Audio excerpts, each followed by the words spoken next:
तैयार हो जाइए एक और दमदार ट्रेडिंग सेशन के लिए। लगातार 9 ट्रेडिंग सेशन से भारतीय बाजारों ने बनाए हैं रिकॉर्ड, और क्या आज 10 में से 10 यानी कि पूरे 2 हफ्ते लगातार हाइज बनने का सिलसिला बनेगा। गैप से शुरुआत होने के आसार, दमदार दुनिया भर के संकेत, और उसके बाद क्या, ये होगी आज की स्ट्रेटेजी। आइए तो स्वागत है आप सबका शेयर बाजार लाइव में। नमस्कार, मैं हूं अनिल सिंघवी। और नमस्कार, मैं हूं दीपांशु भंडारी। और अनिल जी, जब सोच सिमिलर हो पूरे न्यूज रूम की आज तो फिर तो एक्शन एक ही तरफ का होना है। हाँ, दोनों एंकर से नहीं, हमारे जो प्रोड्यूसर है अरुण वो भी येलो में है, और बाकी मतलब टीम में आज yellow is the colour of the day. वैसे तो ग्रीन होना चाहिए सर, पर ग्रीन और येलो है ना, जो ग्रीन की फैमिली का ही है। हाँ। ग्रीन में क्या कुछ मिक्स करते हैं शायद, तो रेड या वाइट आई थिंक कुछ तो ऐसा है। चमक तो येलो से ही आती है। चमक तो येलो से ही आती है, तो मार्केट शाइन करेंगे। चलिए, और पूरी तरह से तैयार है हम भी। तो आइए देख लेते हैं आज के बड़े ट्रिगर्स क्या क्या हैं जिनके दम पर आज भारतीय बाजार ट्रेड करते हुए दिखेंगे। डाउ में मजबूती दिखी, 200 अंकों की पहली बार। नैस्डैक 13,000 के पार निकलते हुए दिखा, लेकिन तेजी देखी है ना तो डाउन में नहीं, नैस्डैक में देखिए क्या गजब का एक्शन। ट्रिपल सेंचुरी मारता हुआ नैस्डैक। ये वही वाला हाल है जो कुणाल जी कहते हैं ना हमारे कि फार्मा शेयरों में क्रांति, वैसे नैस्डैक में भी क्रांति है। 2-3 दिन इनको दबा के रखोने के ऐसे उछलते हैं कि पूछिए मत। और आईटी शेयरों के लिए न सिर्फ नैस्डैक की तेजी, बल्कि आज टीसीएस के नतीजे जो आने वाले हैं बाजार बंद होने के बाद, उसका असर सोमवार को आपको दिखेगा जरूर, लेकिन इस पर नजर आपकी रहनी ही चाहिए। आइए, जीडीपी ग्रोथ का अनुमान इस साल के लिए -0.8% के आसपास रहा है। ये सरकार की तरफ से आंकड़ा आता हुआ दिखा है। और आज प्रधानमंत्री मिलेंगे देश के दिग्गज अर्थशास्त्रियों से, जानेंगे उनके व्यूज, उनके विचार बजट पर क्या चाहते हैं वो। तो आज एक अहम बैठक होने वाली है। ये सारे संकेत हैं आज के लिए दिए। बिल्कुल, तो अनिल जी दमदार एक्शन होने वाला है। और जो संकेत आ रहे हैं नैस्डैक की तेजी से, उसके बारे में भी चर्चा करेंगे। नई वीकली एक्सपायरी हो रही है सर, उसके बारे में भी आपका व्यू जानना है। पर जो 2 दिन कल शाम, एक्चुअली परसों शाम अमेरिकी बाजारों में हुआ, फिर जो कल उसका इम्पैक्ट हम आते हुए देख रहे हैं, वो थोड़ा खराब मूड माहौल हुआ। बट अब फाइनली पहली बार 2 महीनों में ट्रम्प साहब ने एक्सेप्ट कर लिया है कि मैं हार चुका हूं, और पीसफुल ट्रांजिशन पता नहीं आज है ना मेरे में दीप। हालांकि ये खबर बहुत अच्छी है कि ट्रम्प साहब ने कह दिया कि भाई मैं हार गया और अब मैं आराम से है ना अपनी सत्ता सौंपने जा रहा हूँ। लेकिन एक वो सिंकिंग वाली फीलिंग आ रही है कि अब इसके बाद मुझे ऐसा लग रहा है कि हम शायद आखिरी बार ट्रम्प पर चल, end of an era type आ रहा है। हाँ, मतलब ऐसा फीलिंग आ रहा है कि अब शायद इसके बाद ट्रम्प साहब पर बात करने के लिए हमारे कुछ बचेगा नहीं सर। लेकिन उनको अंडर एस्टिमेट करना गलत है। कभी न कभी वो किस मुद्दे पर कैसे वापस कुछ तो करेंगे, ये वो चुप नहीं बैठ सकते, तो शांति से नहीं बैठ सकते। तो बट एनीवे, एक अच्छी खबर है अमेरिका के लिए और अमेरिकी बाजारों के लिए कि ट्रम्प साहब ने फाइनली कहा है कि भाई ठीक है, चलिए जो हुआ हुआ, अब हम हार मानते हैं, आगे बढ़ते और आराम से हम सत्ता सौंपने के लिए तैयार है। तो इस सारे हंगामे के बीच क्या कहा है आप ही सुन लीजिए। Now Congress has certified the results. A new administration will be inaugurated on January 20th. My focus now turns to ensuring a smooth, orderly, and seamless transition of power. Sir, नई एडमिनिस्ट्रेशन का है, अभी भी Biden साहब का नाम नहीं लिया है। पूरे 3 मिनट का वीडियो उन्होंने अपलोड किया है। इससे हमारे नेता ठीक है। एक्चुअली मैं बताऊं, कम से कम हार जीत हो जाने के बाद इतनी कड़वाहट नहीं रखते। बिल्कुल सर। मतलब कहने के लिए वो बड़े सिविलाइज्ड हैं अमेरिकन, ये वो, लेकिन मन में जो है ना इनके दुर्भाव है ना, सच में सर, वो गजब का है, मतलब एक्सट्रीम लेवल का है। अच्छा, मन में हर दिखाते भी हैं ट्रम्प साहब तो इन पर्टिकुलर। हाँ, आराम से। तो ठीक है, चलिए, सब अपनी अपनी पर्सनल सोच है। चलिए, तो एक ये बड़ी चीज थी जहां पर आप अब फाइनल एक क्लोजर आते हुए देख रहे हैं सर। पर कल जबरदस्त एक्शन रहा अमेरिकी बाजारों में। एक बार फिर से रिकॉर्ड, डाउ 71,000 के ऊपर बंद हुआ, पर नैस्डैक 71,000 आपके मुंह में घी शक्कर। और हर रोज दिन में 24 घंटे में एक वक्त, एक वो क्षण होता है जब आपके जबान पे सरस्वती जी विराजमान होती है। और मैं उम्मीद करता हूँ अभी वही वक्त था दीप आपके लिए। डाउ 71,000 नोट कर लीजिए। और टाइमलाइन टाइम के बस जाना तो ऊपर, इंसान हो या डाउ जाना ऊपर है। बस दीप की लाइफ टाइम में दीप 71,000 देखेंगे डाउ, ये हमारी शुभकामनाएं। बिल्कुल सर, आशा तो ये रहेगी, पर माफ कीजिएगा 31,000 डाउ पर पहली बार इसके ऊपर बंद। पर जो नैस्डैक पिछले 3 दिनों की अंडर परफॉर्मेंस थी, उसको क्या शानदार तरीके से रिकवर किया, और नैस्डैक भी पहली बार 13,000 के ऊपर बंद हुआ है सर। एब्सोल्युटली, और ये अच्छा संकेत है। देखिए, जो भी प्लेन उड़ता है वो तेजी से और हाइट पर जी तब उठता है जब उसके दोनों इंजन, 2 इंजन वाला है तो 2 इंजन, 4 इंजन वाला है तो सारे एक साथ फायर करें।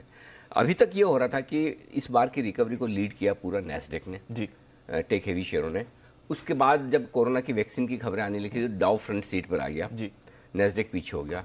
लेकिन अब दोनों सिलेंडर फायर कर रहे हैं, फायर कर रहे हैं, है ना, नैस्डैक और डाउ, मतलब old economy stocks, new technology stocks, दोनों में अगर तेजी है फिर मजा ही अलग है। और वो कल आपको उसके दर्शन हुए हैं कल अमेरिकी बाजार में, तो ये अच्छा संकेत है। देखिए, रिकवरी की उम्मीद में ओल्ड इकोनॉमी स्टॉक्स चल रहे हैं और आईटी का इस्तेमाल बढ़ता ही रहेगा, आदत पड़ चुकी है, छूटेगी नहीं जी। इस उम्मीद में नैस्डैक वाले शेयर्स जो सारे हैं, फाइंग शेयर, वो सारे के सारे वापस ऊपर आ रहे हैं। तो मुझे लगता है कि इससे बढ़िया सेशन पिछले कई दिनों में मैंने अमेरिका में नहीं देखा। आप क्वांटम में मत देखिए कि डाउ 200 पॉइंट बढ़ा है, क्वालिटी में देखिए, क्वालिटी वाली जो तेजी कल दिखी वो अमेरिका में जबरदस्त थी। बड़े दिनों बाद क्वालिटी वाली तेजी दिखी, नहीं तो वो क्या कहना चाहिए, तेजी तो है लेकिन तेजी के साथ जो कंफर्ट और जो डेटा बढ़िया चाहिए जी वो आज भी आते हुए दिखा। और इनका जो स्मॉल कैप इंडेक्स है वहां पर भी तेजी का माहौल था, रसल 2000। इसका भारतीय आईटी स्टॉक्स पर कुछ प्रभाव, क्योंकि आज तो टीसीएस की भी नतीजे आएंगे वहां पर? हम तो टीसीएस पे डिपेंड करेंगे।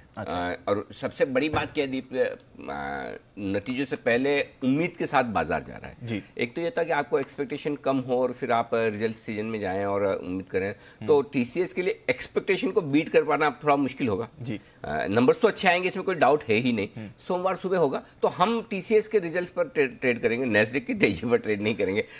नैस्डैक की तेजी वाले ऐसे स्टॉक्स हमारे पास है ही नहीं है, अल्फाबेट, इस तरह के, एप्पल मिसिंग, सारे अच्छे बढ़िया स्टॉक, नेटफ्लिक्स वगैरह, अमेजोन, इस तरह के स्टॉक्स हमारे पास है नहीं। बट एनीवे, लेकिन आईटी शेयरों की तेजी हमारे कितनी होगी मंडे डिसाइड होगा, क्योंकि आज बाजार बंद होने के बाद नतीजे आएंगे तो नजर रहेगी। और फर्स्ट बिग अर्निंग इस अर्निंग सीजन की टीसीएस की तरफ से आती हुई, बाजार बंद होने के बाद ही आएंगे नतीजे, पर अगले हफ्ते और कुछ बड़े नतीजे आने वाले हैं तो वहां पर भी अनिल जी नजर रहेगी।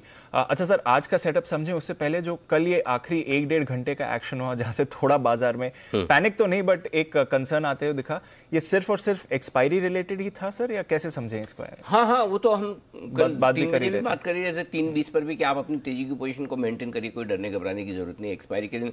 अब हम इतने पॉल करवाते हैं, रट्टा मार मार के बार बार बोलते हैं एक्सपायरी, अब इतना भी ऊपर नीचे नहीं होगा तो हमारी इतनी मेहनत का फायदा क्या है? तो कम से कम थोड़ा आधा पौन घंटा तो लगेगी एक्सपायरी है, और वही हुआ, बस उतना ही था। हाँ, कहीं कोई चिंता की बात नहीं, कहीं कोई दिक्कत की बात नहीं। मुझे लगता है कि एक्सपायरी को पीछे छोड़ के आज फिर से हम वही एक्शन में बढ़ेंगे। लेकिन हाँ, ये जरूर है दीप कि जिन लेवल्स के आसपास हम हैं यहाँ पे थोड़ी बहुत प्रॉफिट बुकिंग आपको ऊपर के लेवल पे भी आएगी, वो एकदम एक तरफा वाली। और दूसरी बात है कि 230 फैक्टर यू टर्न तो नहीं ले रहा, लेकिन थोड़ा ठंडा हुआ है, 2:30 बजे के बाद जो एग्रेसिव बाइंग आती थी, और वो डेटा में भी दिख रही है, मैं विस्तार से बात करूंगा, तो 2:30 बजे के बाद 2 बजे के बाद जो एग्रेसिव बाइंग आती थी एफआईएस की, वो बिकवाली नहीं है, लेकिन बाइंग का फोर्स जो है वो थोड़ा कम हुआ है। ओके, चलिए तो फिर उसी एक्शन को समझते हैं सर। फिर आज के सेटअप समझाएं। ग्लोबल पॉजिटिव है, एफआईएस पॉजिटिव, डीआईज नेगेटिव, वायदा कारोबार के न्यूट्रल, सेंटिमेंट ट्रेंड पॉजिटिव है, कोई खास बदलाव संकेतों में है नहीं। रेंज आज छोटी छोटी दी, एक ही दी, फ्राइडे मूड है और एक से काम चल जाएगा। मुझे नहीं लगता कि इससे ज्यादा मार्केट को भी बहुत कुछ करने की जरूरत है, 9 दिन से हाई बन रहे हैं।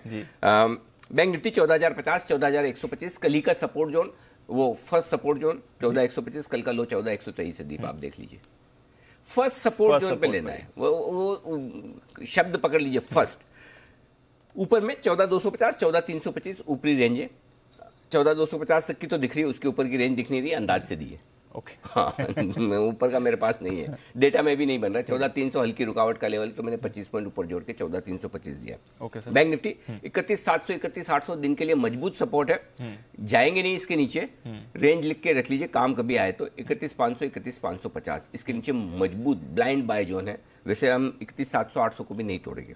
ऊपर में 32,250, 32,350 ये हायर रेंज है, एक बार 32,250 को पार करके टिके, वो थोड़ी सी रुकावट का लेवल इसलिए बन सकता है कि 52 हफ्तों का उच्चतम स्तर जो है बैंक निफ्टी पर 32,247 के आसपास का बनता है, 32,347 के आसपास का बनता है। तो 32,250, 32,350 हल्की रुकावट का लेवल है, उसको पार करेंगे तो 32,400 से 32,600 की रेंज में पहुंचेंगे, और वो रेंज है आपके लिए लाइफ टाइम हाई 32,613 के आसपास का, उस तक जाने की कोशिश बैंक निफ्टी की हो सकती है। ये आपके लिए सारे जोन। ओके, तो ये है आपके लिए रेंज जहां पर आपको नजर रखनी है। लेवल्स कौन से इंपॉर्टेंट रहेंगे डे मूव्स के हिसाब से? 14,125, 14,200 ये दिन की छोटी रेंज है, उसके ऊपर खुलने के सारे संकेत हैं। इनफैक्ट मीडियम रेंज के ऊपर खुलने के संकेत है, लेकिन रेंज तो रेंज है। 14,050, 14,250 मीडियम रेंज है। हायर रेंज मेरे पास 14,025, 14,325 की है। अभी इसके ऊपर है नहीं। हो सकता है 14,325 को पार करें तो 14,375, 14,400 तक जाने की कोशिश हो सकती है, लेकिन फिलहाल डेटा में मुझे उतना दिख रहा है। बैंक निफ्टी 31,800, 32,250 दिन की छोटी रेंज है। 31,700, 32,350 दिन की मीडियम रेंज। 31,550 से लेकर 32,450 ये ऊपरी रेंज है जहां तक जाने की कोशिश बाजार की हो सकती है बैंक निफ्टी पर। ओके, तो इंपॉर्टेंट रेंजेस हैं, नजर रखिए इस पर और देखते हैं कि आज बैंक निफ्टी पर फ्रेश 52 वीक हाई आता है कि नहीं। पोजीशनिंग क्या बता रही सर? एफआईएस की पोजीशन 80%, बड़े दिनों बाद एफआईएस की लॉन्ग पोजीशन 80% के पर निकली है। तो ये पॉजिटिव समझें या फिर ओवरबॉट? कैसे समझना चाहते हैं? वही मैं ये कहूंगा कि ज्यादा तो है, ज्यादा है, लेकिन हमने 85%, 87% तक भी देखी है। तो इतने ओवरबॉट नहीं कि जहां से मैं ये बचूं कि एक दो दिन में गिर ही जाएगा, कि जरूरत से ज्यादा लॉन्ग हो गए, वैसा नहीं है। और प्लस आजकल मैं एक डेटा और भी देखता हूँ, नेट लॉन्ग नेट शॉर्ट का भी देखता हूँ। इंडेक्स में नेट लॉन्ग जो है वो 41% थी परसों, कल भी 41%, वहाँ कुछ नहीं हुआ। इंडेक्स में नेट शॉर्ट 12% थी, 1% घटी, 11% हो गई। तो इसलिए नेट लॉन्ग नेट शॉर्ट में एफआईआई ने कोई खास बदलाव नहीं किया, सिर्फ यहाँ पर 78 से 80% आए। तो अभी मैं चिंतित नहीं हूँ कि हाँ 4-5% अगर एफआईआई के नेट लॉन्ग और बढ़ गए, 82-83% के ऊपर निकलने लगे, तो फिर सोचेंगे कि भाई एफआईआई थोड़ा, भाई 100% तो कभी वो लॉन्ग जाते नहीं है, 85% के ऊपर तो हार्डली देखा है। तो इसलिए वहां पर हम थोड़ी सी सावधानी में आ जाएंगे बस। ओके, तो थोड़ा ओवरबॉट है पर वैसे कुछ concern. PCR sir? Put ratio comfortable है, सीरीज की शुरुआत में 1.43 बिल्कुल परफेक्ट है, कोई दिक्कत नहीं है। विक्स भी ठीक है, कोई दिक्कत वाली बात नहीं है। तेजी की पोजीशन है, इंट्राडे का स्टॉप लॉस 14,000 रखिए, क्लोजिंग बेसिस पर 14,125। 14,125 के नीचे बंद हो तो आप चाहें तो थोड़ी तेजी की पोजीशन कम कर सकते हैं, और नहीं तो 14,000 का रखिए अगर आपकी रिस्क लेने की ताकत है। क्योंकि मैं इसलिए बोल रहा हूँ कि जब आप 14,300 के आसपास होंगे तो फिर आपके लिए 14,125 भी नीचे दूर हो जाता है जी, करेक्ट जी। अभी आपको 14,150 से तो आपको 14,125, अरे 25 पॉइंट की स्टॉप लॉस है। लेकिन आप ये सोचिए कि जब आप 14,300 पहुंच जाते हैं, 14,275 पहुंच जाते हैं एसजेक्स के मुताबिक, तब क्या जी, तब तो आपको स्टॉप लॉस ठीक चाहिए ना। तो उनके लिए 14,125 है। आगे की भी तो सोचनी पड़ती थी। बैंक निफ्टी 31,700 इंट्राडे और क्लोजिंग दोनों यही आपका स्टॉप लॉस है, और जिनको बहुत सेफ्टी रखनी है वो 31,500 रखें, 31,700 ठीक है। शॉर्ट पोजीशन के लिए 14,275 ये आपका स्टॉप लॉस होगा, इंट्राडे भी और क्लोजिंग भी। बैंक निफ्टी 32,200 इंट्राडे भी और क्लोजिंग भी। ओके, तो ये है आपके लिए एग्जिस्टिंग पोजीशंस के लिए इंपॉर्टेंट लेवल्स। नई पोजीशंस कैसे बनाएं? 14,050 का स्टॉप लॉस दे रहा हूं, जिसे आप खींचकर ऊपर 14,125 बाद में ले आएगा, ओपनिंग के बाद में 9:08 पे बता दूंगा मैं आपको। 14,200, 250 ये तो यहीं पर इसके ऊपर खुलने के संकेत हैं। 14,300, 325 दो टारगेट और ऊपर के मेरे नजर में आते हैं। अब बहुत एग्रेसिव ट्रेडर हैं तो एक चांस ले 14,300, 350 की रेंज में। अगर आप स्ट्रिक्ट स्टॉप लॉस लगाकर ट्रेड करना जानते हैं, 14,400 का स्टॉप लॉस रखिए, ना करें तो भी चलेगा। 14,250, 225, 200 बस छोटे टारगेट के लिए एक चांस लेना तो करें शॉर्ट, नहीं तो कोई बात नहीं तो नीचे आए तो वहां पर खरीदने का मौका देखें पहले सपोर्ट लेवल पर। पहले सपोर्ट, ये इंपॉर्टेंट, हाँ ये इंपॉर्टेंट, ठीक है। ये है आपके लिए बैंक निफ्टी बताएं sir. Bank Nifty 31,700 stop loss है, बहुत क्लियर कट, वेल डिफाइंड, यही रखना है।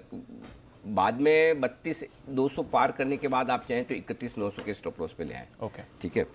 32,175, 32,250, 32,350, 32,450 ये 4 टारगेट हैं जिसके लिए आपको बैंक निफ्टी में करनी है खरीदारी। ठीक है। जो लोग बेचना चाहते हैं, बहुत एग्रेसिव ट्रेडर हैं, तो 32,350, 32,450 की रेंज में बेचें। थोड़े कम एग्रेसिव ट्रेडर हैं तो 32,450, 32,600 की रेंज में बेचे। ओके, ठीक है ना, वहां पर आपको बेचना है, और बेचने के बाद आपको स्टॉप लॉस लगाना है 32,600, 613 का हाई है, लगभग वही स्टॉप लॉस समझ लीजिए। 32,250, 175, 32,050, 31,975, 31,800 ये सारे लेवल्स हैं जिनके लिए आपको करनी है बिकवाली ऊपर बैंक निफ्टी में। ठीक है। जो बिकवाली करने आपने कहा है अग्रेसिव ट्रेडर्स ही करें, मतलब हाँ, अच्छा बैंक निफ्टी में तो पक्का ही एग्रेसिव ट्रेड। बैंक निफ्टी तो 3 दिनों से निफ्टी नहीं चल रहा तो भी आप देखो बैंक निफ्टी चल रहा है। इसलिए क्या है, कभी भी है ना किसी को राइट ऑफ नहीं करना चाहिए। पहले लोगों को लग रहा था कि भाई निफ्टी बढ़ जा रहा है, बैंक निफ्टी तो बेकार है। अब आप देखो, जितना पहले बैंक निफ्टी 3 दिन 10, 20, 15 पॉइंट नीचे बंद हुआ, अब निफ्टी उतना ही बंद हो रहा है, थोड़ा सा हल्का सा लाल निशान में, और बैंक निफ्टी चले जा रहा है। तो सबका टाइम आता है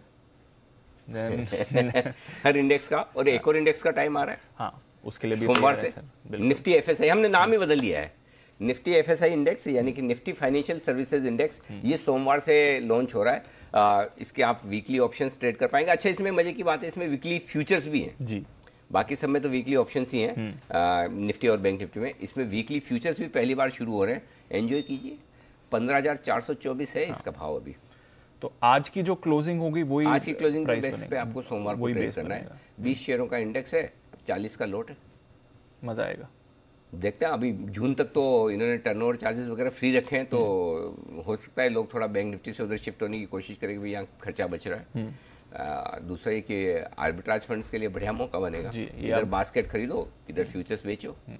अच्छा, ये आपने वैसे कल जो पाठशाला करी थी उसमें बात करी थी, बट क्योंकि आपने ये बताया है वॉल्यूम्स डिस्ट्रीब्यूट होंगे अब तीनों इंडेक्सेस में या फिर इससे वॉल्यूम्स जुड़ेंगे, वो एक पॉइंट जरा फिर से बताएं सर। दीप, जब एक्सेप्टेंस आएगी। हाँ, मतलब देखो, इंडेक्स ट्रेड करने में क्या है, दो तरीके से। एक तो आप हेजिंग के लिए आज से इंडेक्स करते हो, वो इंस्टीट्यूशन या एफआईज वगैरह हैं, ठीक है। दूसरा है इंडेक्स आपके लिए सिर्फ ट्रेडिंग का, मतलब आपको ट्रेड करने का है। तो अब उसमें क्या होता है, जिसका जहां हाथ जमा हुआ है, अब जैसे मुझे बैंक निफ्टी ज्यादा पसंद है, वोलेटाइल है, डेटा पर ज्यादा रिएक्ट करता है। अगर मैं इतनी मेहनत निफ्टी पे करूं तो शायद मेरा निफ्टी पे भी हाथ जम जाएगा। जी, सही बात है। उतना ही जितना बैंक निफ्टी पे। तो ये अपने अपने कंफर्ट वाली बात है। कई लोग ऐसे होंगे, और इवेंचुअली हो सकता है मैं भी हूँ उनमें, कि निफ्टी एफएसआई पे हाथ जम जाए, रेंज पकड़ में आए और अरे वाह ये सही लेवल से घूमता है, तो हो सकता है हम वो भी करने, तो थोड़ी देर देखेंगे मतलब। लेकिन फिलहाल मेरे लिए ऐसी कोई मजबूरी नहीं है कि मैं निफ्टी बैंक निफ्टी जो मेरे चहेते हैं उनको छोड़ के इसी की तरफ देखूँ, इसी को मैं पक्का करने की कोशिश करूँ। भाई जो मेरे पास पक्का है, जो मेरे इतने सालों से किया है, चल रहा है ना काम। नहीं तो बाजार आपको बैंक निफ्टी छोड़ने भी नहीं देगा। ना, मैं छोड़ना भी नहीं चाहता। आपके तो जो लेवल्स रोज आप बताते हैं, सही लेवल्स पर बाजार एक्ट भी करता है उसमें। अच्छा, इसमें दूसरा ये एक और कि निफ्टी बैंक निफ्टी में अपने पास पुराने डेटा है जी, तो थोड़ा फर्क पड़ता है। अब यहाँ पे नए ये सब ज्यादा काम चार्ट्स वालों का होगा, फिर अपना काम भी कम होगा। अपने तो अपना मतलब मेरा, क्योंकि जब तक मेरे पास तो जब तक डेटा पुराने बहुत ना हो तो मेरे लिए थोड़ी मुश्किल भी हो जाती है। तो देखते हैं अभी कैसे क्या होता है। कुछ भी हो, बैंक निफ्टी नहीं छोड़ने वाला। बैंक निफ्टी तो नहीं छोड़ने वाले। और एक्शन आजकल तो बैंक्स और फाइनेंशियल्स में ही भरपूर है, पर एक नया इंडेक्स जुड़ रहा है और अनिल जी ने पाठशाला में आपको इस इंडेक्स के पूरे कंपोनेंट्स भी समझाए थे, तो नजर रखिए, ये मंडे से एक्शन शुरू होगा। फंड्स के डेटा सर आप बोल रहे थे, थोड़ा इंटरेस्टिंग डेवलपमेंट हुआ है डेटा के हिसाब से, क्या समझे? 382 करोड़ की कैश में खरीदारी है। आंकड़े थोड़े छोटे हो रहे हैं प्राइस की तरफ से, जो हम बात कर रहे थे 230 फैक्टर, तो बिल्कुल अब ऐसा नहीं कि बेच रहे हैं, लेकिन खरीदने का फोर्स कम हुआ है। फोर्स कम हुआ है, हाथ रोका है, थोड़ा कम हो गए पैसे। तो थोड़ा सा हाथ रोका है, लेकिन इंडेक्स में 217 करोड़ की खरीदारी है। थोड़ी शॉर्ट कवरिंग हुई है जी, सॉरी शॉर्ट पोजीशन काटी है, हाँ शॉर्ट कवरिंग हुई, बराबर है, शॉर्ट कवरिंग हुई है। और स्टॉक्स में 170 करोड़ की खरीदारी। ठीक, एक चीज इंटरेस्टिंग दिख रही दीप 2 दिनों से, ये एफआईज कुछ तो बदल रहे हैं लाइफ में। परसों 8,000 करोड़ के ऑप्शंस खरीदे, कल 2700 करोड़ के ऑप्शन खरीदे। 2700 करोड़ का ऑप्शन का आंकड़ा आपको 8,000 के सामने छोटा दिखेगा, लेकिन जो आंकड़े कैश के आ रहे हैं उसके सामने इतना ऑप्शन, तो ऐसा मुझे लग रहा है कि कहीं न कहीं पिछले 2 दिनों से फ्यूचर्स में एक्शन करके ऑप्शंस में, देखिए आमतौर पे अगर मैं बहुत कॉन्फिडेंट हूँ और मैं बैंक निफ्टी पर आपको कॉल दे रहा हूँ, मैं सीधा कहूँगा ये खरीदिए, ये स्टॉप लॉस, ये फ्यूचर, ये टारगेट, ये। सही बात है। लेकिन मैं अगर थोड़ा सेफ चलना चाहता हूं तो मैं बोलूंगा भाई ये नहीं, 32,000 का कॉल ऑप्शन खरीदो। करेक्ट। ऑप्शन में आप तब ट्रेड करते हैं, या तो आप बहुत श्योर नहीं है, या फिर आपको हेजिंग करनी जी, ठीक है। अचानक से हेजिंग करने का मन आया तो भी ठीक नहीं है कि भाई आप इतने दिनों से तेजी में आप हेजिंग करने का, और वो भी इतनी तेज क्यों कर रहे हैं, मतलब 8-10,000 करोड़ के ऑप्शन क्यों खरीद रहे हो। और अगर वो श्योर नहीं है और खरीदे तो भी थोड़े से ऑप्शन के डेटा हल्का सा अलर्ट सिग्नल दे रहे हैं। ओके, तो 1-2 दिन देखते हैं आज क्या होता है। 3 दिन तक अगर ऑप्शन के डेटा मजबूत आए, बढ़े, तो फिर हम सोचेंगे भाई एफआई थोड़ा रुकने के मूड में आ रहे हैं। ये रुकने का पहला संकेत मिला है। 2 दिनों से फ्लो छोटे हुए और ऑप्शन में एक्शन बढ़ा है। इसलिए मैं कह रहा हूँ, मैं कई बार मैं जब डेटा एनालिसिस कर रहा हूँ, मैं खुद जितना अंदर घुसता हूँ मुझे नई नई चीजें समझ में आती हैं, और आप अलग एंगल से उसको देखो ना तो आपको पता चलता है कि हाँ ये पास डेटा आपको आगे का एक्शन पहले से भांपने की वो थोड़ी ताकत देता है, जी, सही है ना। तो ये डेटा से 2 दिनों के डेटा से ऐसा लग रहा है कि एफआई थोड़े से हल्के से रुकने के मूड में, थोड़ा कन्विक्शन कम हो रहा है या मतलब या लेवल के हिसाब से भी लेवल हम के नीचे में हिसाब से। खरीदेंगे। हाँ। जैसा और ले ही रहे ना, जैसे एक इंट्राडे करेक्शन आता है ले लेते हैं वो तो है। मतलब कूद के नहीं लेना है, सिंपल, ओके, चढ़ के कूद के किसी भी भाव पे नहीं लेना, ये थोड़ा सा दिख रहा है। चलिए, तो इस डेटा पर भी नजर रखते हैं और इसका मार्केट पर क्या प्रभाव होगा उसकी भी एनालिसिस करते रहेंगे। वायदा कारोबार के लिहाज से सर, वायदा कारोबार के लिहाज से दीप देखिए, निफ्टी प्रीमियम 53 पॉइंट की है, बैंक निफ्टी पर 125 पॉइंट की, 122 पॉइंट की प्रीमियम में, पुट कॉल रेशियो कंफर्टेबल 1.43 पे हुआ है। 14,200 आज के लिए सबसे बड़ा लेवल यही है। 24 लाख शेयरों का ओपन इंटरेस्ट कॉल्स में है, 15 लाख शेयर कल कॉल राइटर्स हैं, सुबह सुबह तकलीफ में, 14,200 के ऊपर खुलने के बाद इन्हें समस्या है, ठीक है। तो आपके लिए फिर है ना 14,200 आज इंट्राडे में पहला सपोर्ट लेवल और बेस बन जाएगा। ओके, ये लेवल अब इंपॉर्टेंट हो गया। तो पहला सपोर्ट मेरा 14,200 हो गया और दूसरा सपोर्ट 14,150, ठीक है। तो 14,200 पर ही आपको खरीदारी का मौका बन जाएगा। ओके, हाँ, और फिर 14,200 150 आए तो बहुत ही बढ़िया।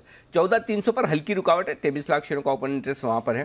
तो बस ये आपके लिए वायदा कारोबार के डेटा है, ठीक है। सीरीज की शुरुआत है, ज़्यादा डेटा है नहीं। बैंक निफ्टी 32,000 मेक और ब्रेक लेवल है, 5 लाख शेयर पुट में है, 6 लाख शेयर कॉल्स में है, आज उसके ऊपर खुलेंगे माफ कीजिएगा, उसके ऊपर खुलने के बाद दीप पहला सपोर्ट लेवल 31,900 32,000, ओके, इस रेंज में ले लीजिए।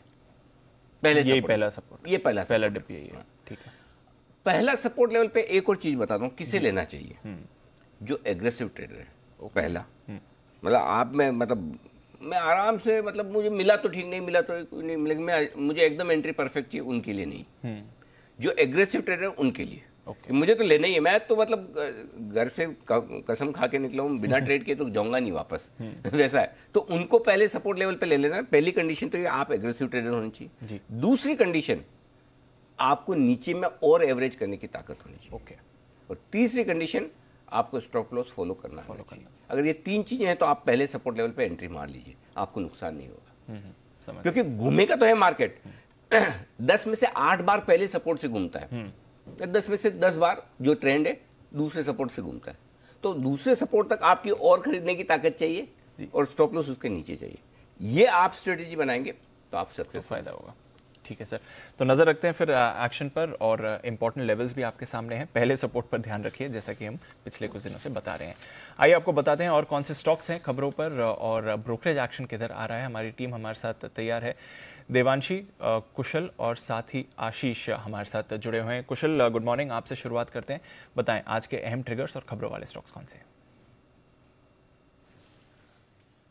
Good morning Deepanshu. सबसे पहले तो दिग्गज निफ्टी कंपनी टीसीएस के नंबर्स जो हैं आज आते हुए नजर आएंगे पोस्ट मार्केट, और साथ ही ये थर्ड इंटरिम डिविडेंड पर भी घोषणा कर सकते हैं, तो इस पर अपना फोकस बनाए रखिए। साथ ही कैश बेसिस शैल्बी जो है वो अपने नंबर्स डिक्लेयर करते हुए नजर आएंगे और यहाँ पे अच्छे नंबर्स की एक्सपेक्टेशंस है। साथ ही भारत यूके के बीच जो है उड़ानें आज फिर से शुरू होती हुई नजर आएंगी, और राइट्स यहाँ पर भी फोकस रखिए क्योंकि ये आज एक्स डिविडेंड ट्रेड करता हुआ नजर आएगा, क्योंकि आपको पता है कि इंटरिम डिविडेंड जो है इन्होंने ₹5 प्रति शेयर का दिया था।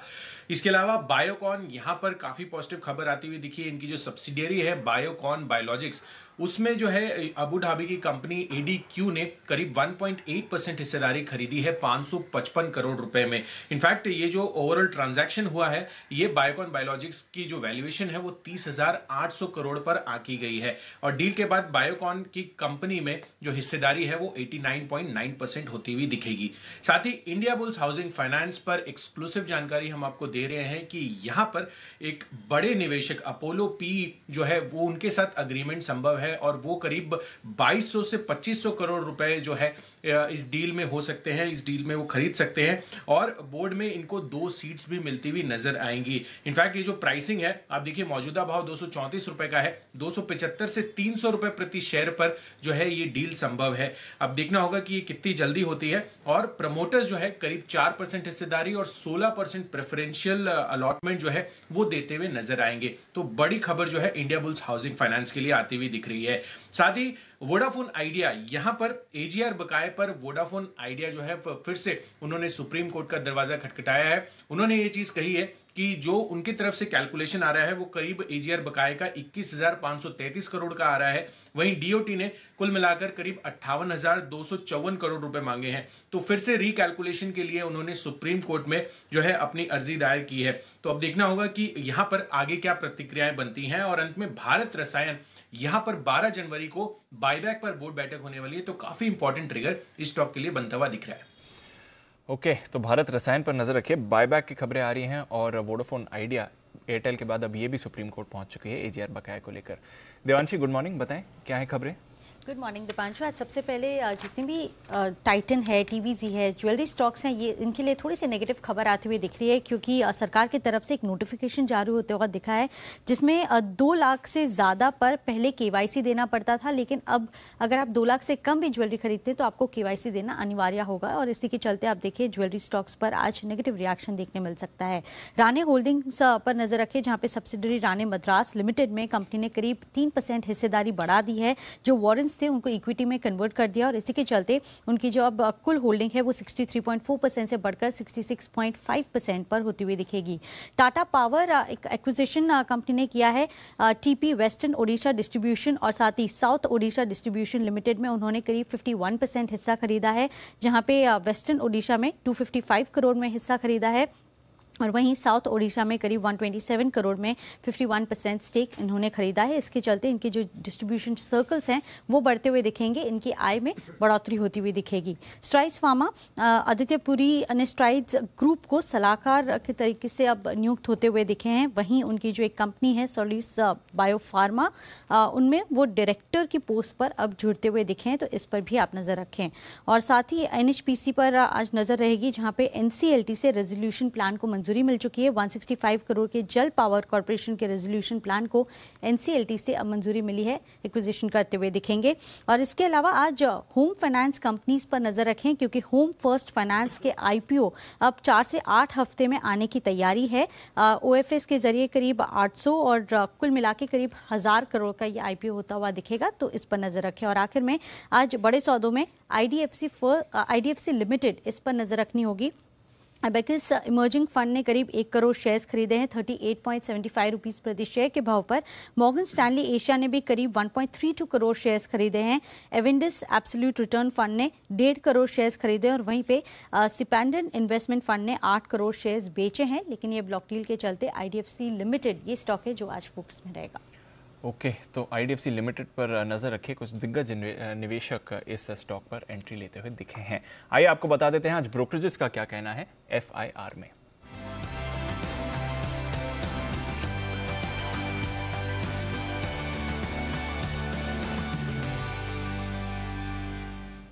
गुड मॉर्निंग आशीष, आज की रिपोर्ट्स के बारे में बताएं। Good morning Deepanshu. आज CLSE की स्टॉक स्पेसिफिक अगर आप देखें तो ढेर सारी रिपोर्ट्स आई हैं। सबसे पहले बैंकिंग स्टॉक्स पर नजर डाली। इंडसइंड बैंक यहाँ पर रेटिंग को डाउनग्रेड कर दिया है, खरीदारी की राय को बदलकर अब ये आउट परफॉर्म की रेटिंग दे रहे हैं, लेकिन लक्ष्य जो है 710 रुपये से बढ़ाकर 1025 कर दिया। 952 के आसपास की कल की क्लोजिंग है। वहीं कोटक महिंद्रा बैंक पर देखें तो यहाँ पर भी जो है डाउनग्रेड किया गया है, आउट परफॉर्म की रेटिंग को बदलकर अभी अंडर परफॉर्म की रेटिंग दे रहे हैं, लेकिन लक्ष्य 1600 से बढ़ाकर 2000 कर दिया है। हालांकि कल की क्लोजिंग अगर आप देखें तो 1950 के आसपास है। ICICI बैंक यहाँ पर खरीदारी की राय बरकरार है, 625 से लक्ष्य बढ़ाकर 675 कर दिया है। एक्सिस बैंक पर भी देखें तो बुलिश है, 700 से लक्ष्य बढ़ाकर 850 कर दिया है। स्टेट बैंक ऑफ इंडिया पर 360 से लक्ष्य बढ़ाकर 385 और अंत में HDFC bank target price raise की इन्होंने 1700 से बढ़ाकर 1725 कर दिया है। 1400 के आसपास की कल की क्लोजिंग है।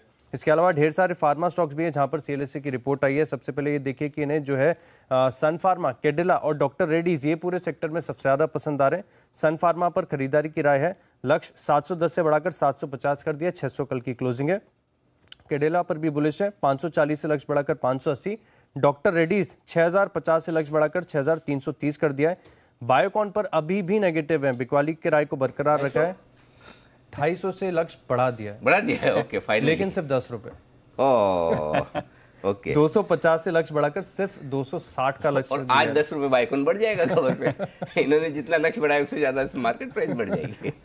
ओके, बिल्कुल अनिल जी। इसके अलावा लुपिन यहाँ पर भी नजर रखिए, बिकवाली के राय को बरकरार रखा है CLSE ने, लेकिन लक्ष्य जो है 910 से बढ़ाकर 980 कर दिया है। 1023 कल की क्लोजिंग है। और ऑरबिंदो फार्मा पर तो रेटिंग को डाउनग्रेड कर दिया है, आउट परफॉर्म की रेटिंग को बदलकर अभी अंडर परफॉर्म की रेटिंग दे रहे हैं, लेकिन लक्ष्य 960 से बढ़ाकर 980 कर दिया। 960 के आसपास की ही कल की क्लोजिंग है और ये मान रहे हैं कि आगे जाकर इस कंपनी में जो अर्निंग जरूरत है वो थोड़ी धीमी देखने को मिलेगी। मॉर्गन स्टैनली की रिपोर्ट है इंडिगो पर, जहां पर ओवरवेट की रेटिंग को बरकरार रखा है। 1852 रुपए के लक्ष्य के लिए करीब 1760 की कल की क्लोजिंग है। ये कह रहे हैं कि निवेशकों को लंबी अवधि की तरफ देखना चाहिए। और अंत में HUL यहां पर भी नजर रखिए। CLSA की रिपोर्ट है, खरीदारी की राय को बरकरार रखा है 2925 रुपए के लक्ष्य के लिए। ओके, 2925 तक के टारगेट के लिए CLSA की राय HUL पे खरीदारी की। ढेर सारी रिपोर्ट्स आई हैं और इन रिपोर्ट्स पर रहेगा आज पूरा का पूरा एक्शन। आइए बढ़ाएं एक्शन को आगे और हमारे सारे एक्सपर्ट्स हमारे साथ हैं। वक्त है पिक ऑफ द डे का।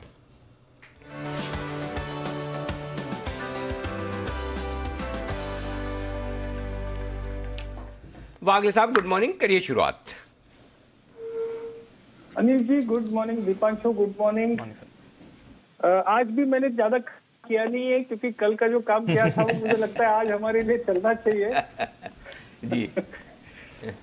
और मैं स्पेसिफिकली कह रहा हूँ हमारे लिए, और शुरुआत तो आप ही ने की थी, मैं तो सिर्फ आपको फॉलो कर रहा हूँ। और क्योंकि चार्ट पे दिख रहा है, मैं ऐसे आपको फॉलो नहीं करता। आइबुल हाउसिंग बिल्कुल बिल्कुल बिल्कुल। आइबुल हाउसिंग मुझे लगता है आज गैप अप मिलेगा और लकीली हमने कल भी कवर किया था, 2 बार कवर किया था और आज भी मैं उसको रिपीट कर रहा हूँ।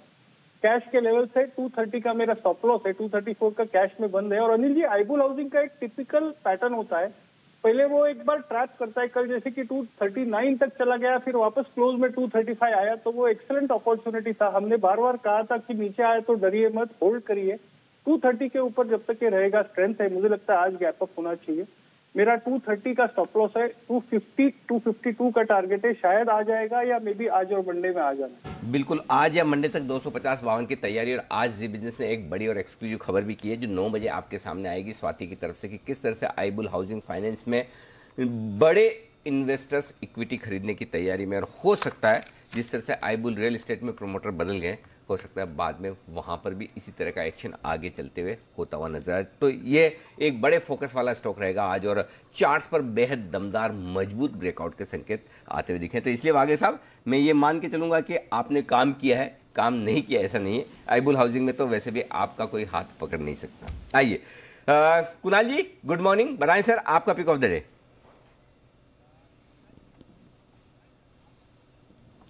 Good morning Anil ji, good morning Deepanshu. Anil ji मेरी भी खरीदारी की राय है और खरीदना है वही स्टॉक जिसकी चर्चा कल अनिल जी हम लोग कर रहे थे। स्टॉक का नाम है अडानी एंटरप्राइजेस। स्टॉक ने 500 रुपए की रेजिस्टेंस को पार किया है, लाइफ टाइम हाई पर ट्रेड हो रहा है। तो अनिल जी जिस तरह का स्ट्रक्चर है, मुझे लगता है कि अडानी एंटरप्राइजेस में भी कुछ बड़ा होने जा रहा है। तो मौजूदा स्तरों पर अडानी एंटरप्राइजेस पर खरीदारी करने की राय है।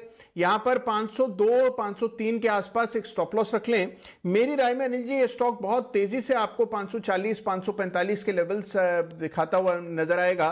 तो गिरावट में और मौजूदा स्तरों पर बाय करने की राय। ओके, तो ये है कुणाल जी की राय अदानी एंटरप्राइजेज में खरीदारी करने की। सचिन जी गुड मॉर्निंग, बताएं सर आपका क्या इरादा है। Good morning Anil ji, good morning Deepanshu.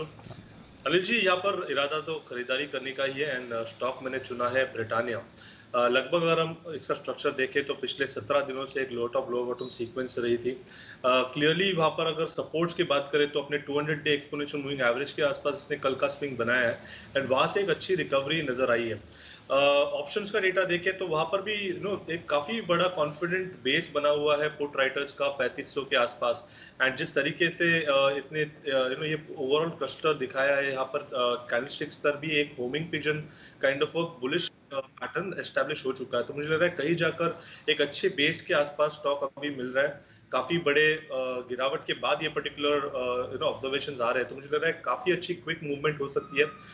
3640 के लक्ष्य के लिए यहाँ पर खरीदारी करनी है ब्रिटानिया में 3500 के स्टॉप लॉस के साथ। ओके, तो ब्रिटानिया है एक स्टॉक जहां पर आपको करके चलनी है खरीदारी। 3500 का स्टॉप लॉस और 3640 का टारगेट, ये है आपके लिए सचिन जी की तरफ से पिक ऑफ द डे। आइए सिद्धार्थ जी भी हमारे साथ जुड़े हुए हैं। सिद्धार्थ जी बताएं आपकी पिक ऑफ द डे क्या रहेगी सर।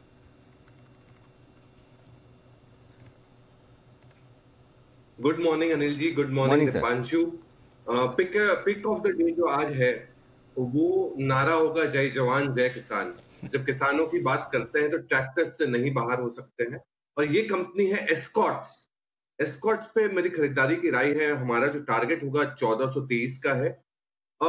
रेवेन्यू मुझे लगता है जो आय है इनकी CAGR ग्रोथ देख सकते हैं करीबन 9% का आने वाले 2 सालों में। वॉल्यूम्स बम्पर बढ़ सकते हैं और सबसे बड़ी चीज ये अपनी कैपेसिटीज भी बढ़ाएंगे। 12,500 पर मंथ से कैपेसिटी भी बढ़ेगी। एस्कॉर्ट्स बेहतरीन प्ले हो सकता है एग्रीकल्चर से रिलेटेड 1423 के टारगेट के। ओके तो एस्कॉर्ट्स 1423 के ऊपर गया था स्टॉक, वहां से फिर थोड़ा करेक्शन हो 1280 के आसपास पहुंचा था, फिर से रिबाउंड कर रहा है एस्कॉर्ट्स। नजर रखिए इस काउंटर पर। शुभम जी गुड मॉर्निंग, बताएं आपकी pick of the day sir. Good morning Dipanshu ji, good morning Anil ji. Morning sir.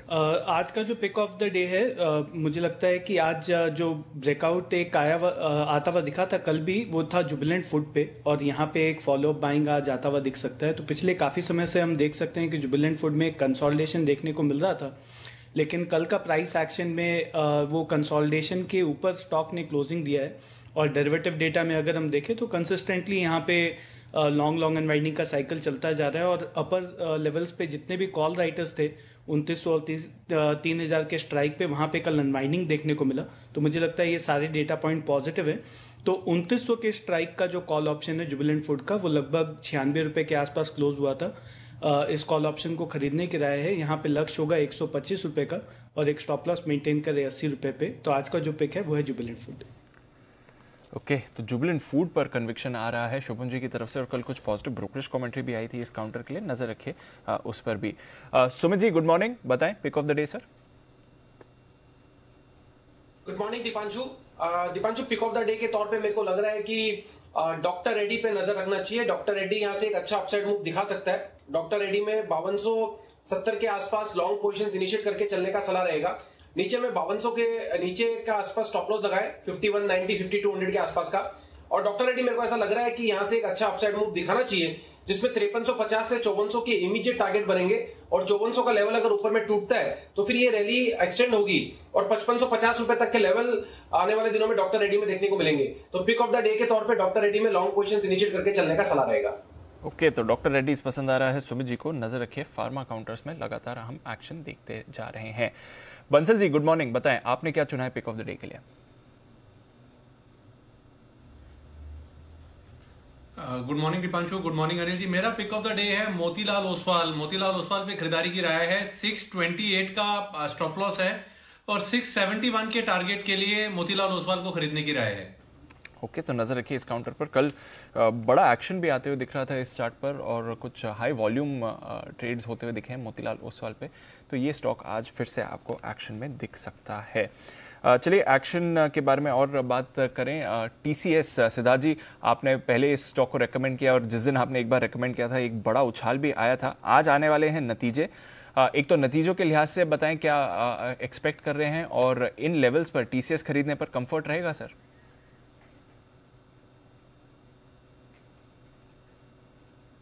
देखिए दीपांशु, मैं रिजल्ट देखने के बाद ही खरीदूंगा। इसका कारण ये नहीं है कि रिजल्ट्स खराब आएंगे, रिजल्ट्स बम्पर आएंगे, बट स्टॉक में रनअप बहुत अच्छा हुआ है, तो नीचे पे गिरावट पे खरीदे।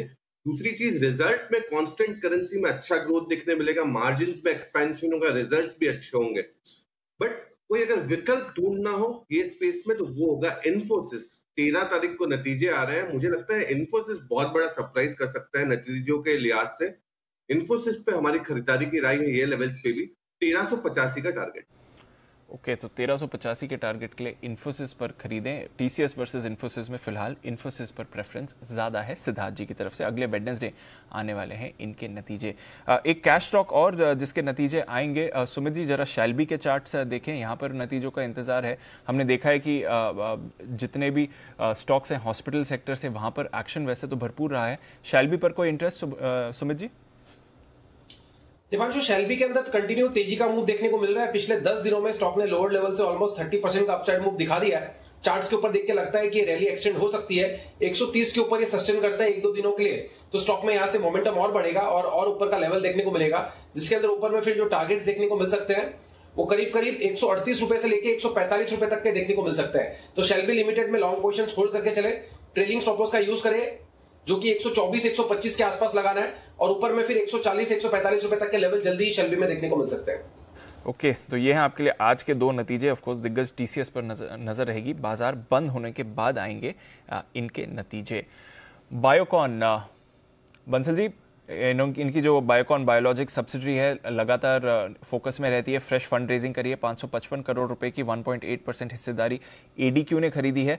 और जो पिछले बार फंड रेजिंग हुई थी उसके हिसाब से अब देखें तो 6% हायर वैल्यूएशन पे हुई है। और पिछले साल से अब तक वैल्यूएशन में लगभग 36% का उछाल आया है बायोकॉन बायोलॉजिक्स के। कुल वैल्यूएशन अब 31,000 करोड़ के करीब पहुंच चुकी है। तो बायोकॉन की चार्ट कैसे देख रहे हैं और यहां से एक्शन बनेगा इस पर? देखिए दीपांशु, बायोकॉन पिछले 3 दिनों से करेक्ट कर रहा है और एकदम सपोर्ट के पास है। 454 के अराउंड की कल की क्लोजिंग है, 450 एक अहम सपोर्ट है। तो देखना यह है कि 450 के लेवल्स होल्ड करता है नहीं करता है। As of now technical structure बढ़िया है, 450 एक सपोर्ट है। तो गिरावट पे 450 के स्टॉप लॉस के साथ खरीदारी की राय है और ऊपर में टारगेट 463 464 के देखने को मिल सकते हैं। ओके, तो 464 के टारगेट्स आ सकते हैं। थोड़ी गिरावट के बाद लग रहा है कि स्टॉक में एक बार फिर से एक्शन बन सकता है और आज तो खबरों का भी सपोर्ट है। हालांकि CLSA अभी भी एक बड़ी अंडर परफॉर्म रेटिंग के साथ ही इस स्टॉक पर बना हुआ है। बायोकॉन पर नजर रखते हैं और जो ज्वेलरी स्टॉक्स हैं वहां पर जो KYC अब जरूरी हो गया है किसी भी तरह के ट्रांजैक्शन के लिए। बड़ी ट्रांजैक्शन और छोटी ट्रांजैक्शन हो फर्क नहीं पड़ता, बट आपको नियमों का पालन करना पड़ेगा। टाइटन वैसे तो अच्छी तेजी में रहा है, कल जो डिप मिला है शुभम जी, क्या ये खरीदारी का मौका रहेगा टाइटन में? क्या राय है आपकी? दीपांशु जी, टाइटन में अगर हम देखें तो कुछ समय से यहाँ पे जो मूवमेंट देखने को मिला था वो काफ़ी अच्छा था और उसके बाद एक अच्छी रैली के बाद हमने देखा है कि एक अपर शैडो फॉर्म हुआ और स्टॉक थोड़ा सा करेक्ट होता हुआ दिखा है। तो मेरी राय में स्टॉक का ओवरऑल ट्रेंड अच्छा है, लेकिन थोड़ा सा पुल बैक अगर मिलता है और पुल बैक में खरीदते हैं तो ज़्यादा बेटर होगा। तो करंटली अवॉइड करें, बट अगर 1500 के आसपास मिलता है, हो सकता है 2-3 दिन में ये प्राइस एक बार रिटेस्ट होता हुआ दिखे, तो वो एक राइट लेवल होगा एंटर करने के लिए। तो 1500 के आसपास आता है तब खरीदें और तब 1450 पे एक स्टॉप लॉस रख करके हम एक पोजिशनल ट्रेड वहाँ पे बना पाएंगे। तो फिलहाल अवॉइड करें, लेकिन पुल बैक पे खरीदारी की राय। ओके, पुल बैक पे खरीदारी की राय है। टाइटन फिलहाल इन लेवल्स पर अवॉइड करना चाहिए। सिद्धार्थ जी, आपकी राय इस खबर के दम पर अगर कोई इंपैक्ट आता है या वैसे भी टाइटन में एक्शन तो बना है, यहां से कैसी चाल रह सकती है?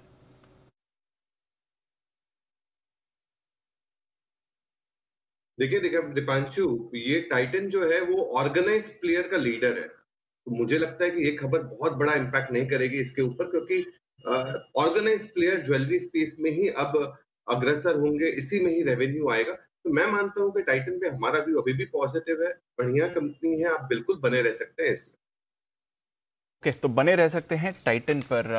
अनिल जी, डेवलपमेंट तो इम्पोर्टेंट है सर, क्योंकि अब किसी भी तरह की आप ज्वेलरी ट्रांजैक्शन करें रिकॉर्ड तो आ ही जाएगा उसका, और कस्टमर की KYC भी इंपॉर्टेंट रहेगी। दो तरीके से दीप, वैसे देखा जाए तो है ना, अगर आप प्योरली इन्वेस्टमेंट के लिहाज से देखें तो ये बहुत अच्छा कदम है। क्यों, मैं बताता हूँ। आप है ना 5 लाख 50 लाख 5 करोड़ का सोना खरीद लो, डायमंड खरीद लो, कहीं कोई पेपर के बगैर काम चल जाता है। 500 रुपए के शेयर खरीदने हो तो KYC चाहिए, डीमेट अकाउंट चाहिए, ट्रेडिंग अकाउंट चाहिए, बैंक अकाउंट चाहिए, आधार पैन से लिंक्ड होना चाहिए जी। तो ऐसे में आप कैसे उम्मीद कर सकते हो कि हिंदुस्तान में से जो इन्वेस्टमेंट है गोल्ड में, हमने भर भर के टनों हजारों लाखों टन गोल्ड इकट्ठा कर रखा है, अनप्रोडक्टिव एसेट जी, उससे प्रोडक्टिव एसेट इक्विटी में पैसा जाएगा। लेवल प्लेइंग फील्ड तो है ही नहीं। जहाँ मतलब मोस्ट अनकम्प्लायंट सोसाइटी में आप सबसे ज्यादा कंप्लायंस इक्विटी में रखें। मैं ये नहीं कह रहा हूँ वहाँ कम करो, मैं ये कह रहा हूँ सब जगह लेवल प्लेइंग फील्ड होना चाहिए। हर एसेट को खरीदने और बेचने के लिए आपको उतनी ही KYC करनी पड़े, उसके बाद इन्वेस्टर के मन में अगर आप ये करेंगे कि भाई एक एसेट आप ऐसे ही खरीद लो और एक में आपके सारे रेस्ट्रिक्शन है, तो नेचुरली जिनके पास कैश है, दूसरा पैसा, तो वो जाके वही खरीदेंगे। तो गोल्ड ज्वेलरी खरीदने के पीछे रीजन काफी हद तक ये भी है। अब इसमें दो बात हो सकती है। एक ये कि कह सकते हैं कि अब तो क्या कई लोगों के पास नहीं होते हैं अकाउंट या KYC, अब तो सबके पास जनधन अकाउंट खुल गए, आधार भी है सर, आधार सबके पास है, तो अब ये मुश्किल नहीं है और मेरे ख्याल से ये कदम सही है। अब रहा सवाल स्टॉक्स का, तो जो बताएं भाई ये सारे ज्वेलरी स्टॉक्स के लिए खराब है, जी नहीं। सबसे बढ़िया टाइटन के लिए, मैं इसको पॉजिटिव मानता हूँ। क्यों भाई? रामलाल श्यामलाल ज्वेलर्स जो है उनको मुश्किल है, कैश में वो बेचते हैं, टाइटन तो हमेशा से पक्के में बेचता है।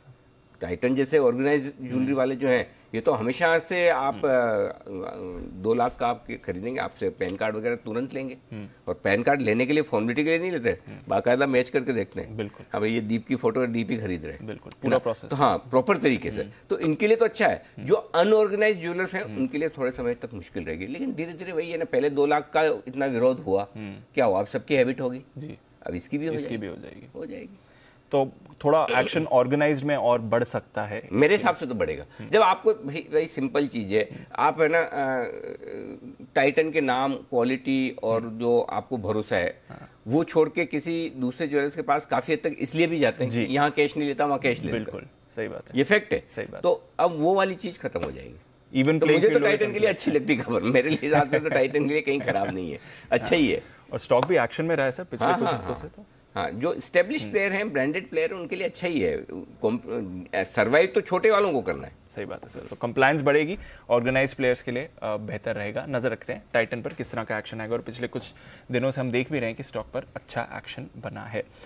टाइटन रहेगा फोकस में। आईडीएफसी फर्स्ट, कुणाल जी कल भी इसके बारे में चर्चा कर रहे थे, और जबरदस्त तेजी आई है और कुछ बड़े निवेशकों के तरफ से खरीदारी हुई है, और बड़ी खरीदारी हुई है। सुनील सिंघानिया साहब के एबेकस इमर्जिंग फंड ने 1 करोड़ शेयर्स खरीदे हैं, मॉर्गन स्टैनली एशिया ने 1.3 करोड़ शेयर्स खरीदे हैं। आईडीएफसी लिमिटेड, बताएं कुणाल जी, और एक्शन देखते हैं इन लेवल से? देखिए जबरदस्त प्राइस मूवमेंट देखने को मिल रहा है दीपांशु। देखिए कुछ सत्र पहले इस चार्ट पर एक रनवे गैप बना था, और रनवे गैप की एक फीचर होता है दीपांशु की, रनवे गैप से पहले जितना बड़ा मूव रहता है उतना ही बड़ा मूव रनवे गैप के बन जाने के बाद आता है। तो अगर उस लिहाज से आप एक टारगेट निकालेंगे तो मुझे लगता है कि स्टॉक में 52 रुपए तक का लेवल बनता है। 52 मुझे लगता है स्टॉक में आना चाहिए, जिस तरह का स्ट्रक्चर है, कल बड़ा वॉल्यूम हुआ है, तो बिल्कुल बाय करके चलें। जिनके पास पोजीशन है बिल्कुल होल्ड करें। 41 रुपए पर अब एक रिवाइज स्टॉप लॉस रख लें, और मुझे लगता है कि स्टॉक का आपको 50 रुपए 52 रुपए तक जाना बिल्कुल तय दिखता है, तो होल्ड करने की राय। ओके, तो होल्ड करने की राय है। आईडीएफसी लिमिटेड, ये स्टॉक रहेगा एक्शन में। एनएचपीसी, सुमित जी आपकी तरफ से यहाँ पर पहले रिकमेंडेशन भी आई है, ये एक जो एक्विजिशन करने वाले थे जल पावर का, वो एक्विजिशन को तो मंजूरी मिली गई थी एनसीएलटी की तरफ से भी, अब फाइनल अप्रूवल आ गया है। 165 करोड़ के आसपास के कर रहे हैं। एनएचपीसी चार्ट में कोई इंटरेस्ट सुमित जी? 26 रुपए पहला टारगेट, 28 रुपए दूसरा टारगेट। ये 2 टारगेट्स को ध्यान में रखते हुए एनएचपीसी में लॉन्ग पोजीशंस होल्ड करके चलना चाहिए। जिन्होंने भी ले रखा है पोजीशंस होल्ड करें, और 25 रुपए का लेवल आज अगर ऊपर में टूटता है और उसके ऊपर क्लोजिंग देखने को मिलती है, तो 26 से 28 के लेवल बहुत जल्दी ऊपर में देखने को मिलेंगे। तो पोजीशंस होल्ड करके चले। स्टॉक का जो नीचे में अभी इमीडिएट सपोर्ट है 24 रुपए 23.5 रुपए के आसपास है, होल्ड करके चलने का सलाह रहेगा 26 से 28 के टारगेट्स के लिए। ओके, तो 24 से 28 के टारगेट्स के लिए एनएचपीसी पर रखिए नजर। सचित जी जरा स्ट्राइड्स के चार्ट्स देखिए। यहाँ पर खबर आ रही है कि आदित्य पुरी साहब, अब तो वो एचडीएफसी बैंक से रिटायर हो गए हैं, बट स्ट्राइड्स में एज अ डायरेक्टर अपॉइंट हो गए हैं, और इनकी एक कंपनी है जिसमें वो स्ट्राइड्स में एज एन एडवाइजर अपॉइंट हुए हैं, माफ कीजिएगा, और इनकी एक सब्सिडरी कंपनी है स्टेलिस बायोफार्मा, जिसमें ये डायरेक्टर की पोस्ट से जुड़ रहे हैं। स्ट्राइड्स का चार्ट देखकर बताएं सचित जी, क्या एक्शन देखते हैं इस पर? देखिए क्लियरली एक काफी बड़े higher top higher bottom sequence है, एक सेक्युलर अप मूव में लॉक्ड इन है काउंटर। इनफैक्ट यहाँ से अगर हम इमीडिएट रेजिस्टेंस की भी बात करें तो जो मेजर रेजिस्टेंस है वो लगभग 1100-1125 के आसपास ही है। सो जिस तरीके से स्ट्रक्चर है, मुझे लग रहा है यहाँ पर क्लियरली एक लॉन्ग बायस ही रखना चाहिए। जब तक 880 ये पर्टिकुलर लेवल ब्रीच नहीं होता, आई थिंक तब तक अपॉर्चुनिटीज बाय ऑन डिक्लाइंस की होगी, एंड रणनीति भी आपको वही रखनी है 1125 के लक्ष्य के लिए। ओके, तो 1125 के लक्ष्य के लिए नजर रखिए स्ट्राइड्स पर। यह है एक स्टॉक जो एक्शन में आते हुए दिख रहा है इस समय खबरों के दम पर, और काफी पॉजिटिव खबर है। आदित्य पुरी साहब अब इस कंपनी से जुड़ने वाले हैं। टाटा पावर, शुभम जी यहाँ पर नजर डालिए। वैसे तो स्टॉक भरपूर एक्शन में रहा है, 80-82 के लेवल्स पर क्या रहा है। इन्होंने जो ओडिशा का पावर डिस्ट्रीब्यूशन कारोबार खरीदने वाले थे, वो पूरा प्रोसेस इन्होंने कंप्लीट कर दिया है। टाटा पावर चार्ट्स पर क्या बता रहा है शुभम जी? दीपांशु जी, टाटा पावर पे बिल्कुल खरीदारी की राय होगी। इनफैक्ट अगर हम पूरे के पूरे पावर सेक्टर को देखें तो मोस्ट ऑफ द स्टॉक्स एक अच्छे मीडियम टर्म रैली में बने हुए हैं, और टाटा पावर स्पेशली अगर हम देखें तो लगभग नवंबर के बिगनिंग से लेकर के अभी तक डेरिवेटिव डेटा यहाँ पे काफ़ी स्ट्रांग रहे हैं। तो मुझे लगता है कि एक बेहतरीन पोजिशनल ट्रेड यहाँ पे बनाया जा सकता है। तो शॉर्ट टर्म के लिए नहीं, बट थोड़ा सा पोजिशनल पर्सपेक्टिव से मुझे लगता है इसको 2 से 3 हफ्ते के लिए पोर्टफोलियो में निवेश के तौर पे हमें लेना चाहिए। और अगर हम यहाँ पे एक पर्सनल ट्रेड बनाते हैं तो 78 पे एक स्टॉप लॉस मेंटेन करें, और अपसाइड में मुझे लगता है 95 जो इसका प्रीवियस स्विंग हाई भी रहा है वहां तक का इसका टारगेट होगा। तो 2 से 3 हफ्ते के लिए एक पोजिशनल ट्रेड है 95 रुपए तक के टारगेट के लिए।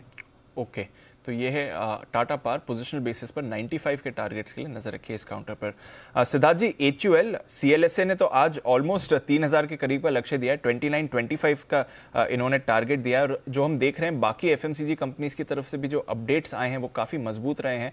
अच्छी वॉल्यूम ग्रोथ के अनुमान अब लगाए जा रहे हैं। जहां तक अर्निंग्स का सवाल है, HUL पर क्या नजर रहेगी और आपके क्या टारगेट्स रहेंगे इस समय काउंटर पर?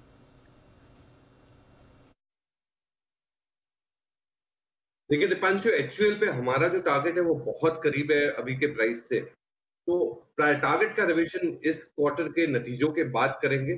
सबसे बड़ी चीज बहुत पॉजिटिव है HUL पे, हमें लगता है कि जिस हिसाब से ओवरऑल FMCG का पर कैपिटा कंजम्पशन जो दूसरे देशों के कंपैरिजन में इंडिया में, भारत में है, वो बहुत कम है। तो इसका बहुत बड़ा बेनिफिट HUL को मिलेगा। एक छोटा सा आंकड़ा बता दूं, चाइना में 4000 पर कैपिटा का कंजम्पशन होता है पूरे साल में FMCG का, भारत में 1000 रुपए का होता है। तो मुझे लगता है HUL का सबसे बड़ा बेनिफिट यही है, और HUL पर हमारी पॉजिटिव राय है। टारगेट प्राइस रिवीजन बहुत जल्द हो। ओके, तो टारगेट प्राइस रिवीजन जल्द करेंगे। एक बार नंबर्स आने देते हैं फिर देखेंगे HUL पर राय। वैसे कल थोड़ा अंडर परफॉर्म कर रहा था, बट CLSA की तरफ से एक बड़ा वोट ऑफ कॉन्फिडेंस आया है इस चार्ट के लिए। हिंदुस्तान जिंक, जरा सुमित जी इस पर भी नजर लगाएं। पिछले कुछ दिनों से हिंदुस्तान जिंक, हिंदुस्तान कॉपर दोनों ही स्टॉक्स में हम बढ़िया एक्शन देख रहे हैं। और कल हिंदुस्तान जिंक 14-15% भागा था ये काउंटर, पर आज जो रिपोर्ट आई है वो नेगेटिव है। JP मॉर्गन कह रहा है कि टारगेट कट करके 280 कर देना चाहिए, रिस्क रिवॉर्ड इस समय आकर्षित नहीं है। चार्ट्स क्या बता रही हैं सुमित जी?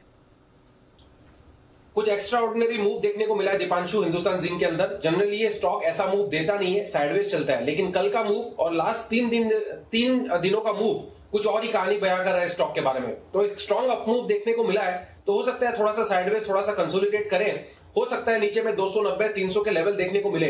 बट मेरे को ऐसा लग रहा है कि जिस तरह का ये मूव देखने को मिला है और जो वॉल्यूम के साथ ये प्राइस एक्शन लास्ट 3 दिनों में देखने को मिला है, उसको देखते हुए लगता है कि हिंदुस्तान जिंक में कोई नई स्टोरी यहां से डेवलप होगी और ऊपर में 330-350 के लेवल जल्दी ही देखने को मिलेंगे। 350 तक के लेवल्स के लिए मेरे को लग रहा है कि ये स्टॉक तैयार हो चुका है और जल्दी ये स्टॉक के अंदर ये लेवल्स देखने को मिलेंगे। तो डिप्स में खरीदारी करके चलने का सलाह रहेगा हिंदुस्तान जिंक में। ओके, तो डिप्स पर हिंदुस्तान जिंक पर रखिए नजर। खबर थोड़ी नेगेटिव है, बट चार्ट में हमने कल भरपूर एक्शन आते हुए देखा है।